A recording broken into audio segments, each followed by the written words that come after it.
Лидерите на политичките партии не и даваат на јавноста конкретни информации како се одвиваат преговорите за составување на влада.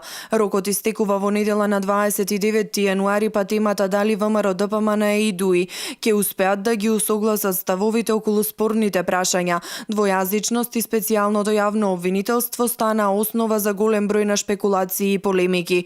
Иако според одредени неофицијални информации ставовите околу двојазичноста се усогласени, при што најверојатно ќе се оди преку измена на законот за употреба на јазиците. Останува уште двајцата лидери да се договорат околу мандатот на специјалното јавно обвинителство, прашање за кои и двете партии имаат спротивни позиции. Деновиве преговорите меѓу ВМРО ДПМН и ДУИ на лидерско ниво продолжуваат, велат од ВМРО ДПМН. И ВМРО ДПМН и ДУИ го поддржуваат принципот коалицијата да биде формирана врз основа на изборната волја на гласачите. Изјави Антонио Милошовски, ова вели може да биде корисно во заедничките преговори, кои не се лесни поради други спротивставени позиции. Тврди дека се уште не се разговара за персонални решенија, туку за концептуални прашања. Милошовски очекува деновиве да се отворат и тие прашања доколку има договор за формирање парламентарно мнозинство. Од ДУИ велат дека се прават внатрепартиски консултации, но и со меѓународните представници во земјава и во странство.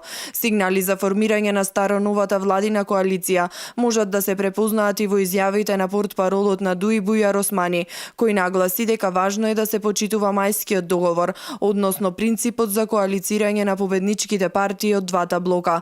Председателот на ДУИ Али Ахмети до сега одржа една средба со мандатарот Никола Груевски и една со лидерот на СДСМ Зоран Заев. Заев пак одговарајќи на новинарско прашање посочи дека по 29 јануари мандатот ќе биде во рацете на СДСМ. И од движењето БЕСА уверени дека наскоро ќе се формира влада. Велат на земјава и е потребна стабилност. Уверени сме дека ќе се формира влада, дали ќе биде тоа ВМРО ДУИ, дали СДСМ ДУИ и други партии, ќе треба да почекаме. Јас се надевам дека сите политички партии ќе рефлектираат базирано на резултатот кој го постигнаа на изборите. На Македонија и треба стабилна влада која ќе работи за сите граѓани, изјави Билал Касами, председател на движењето БЕСА.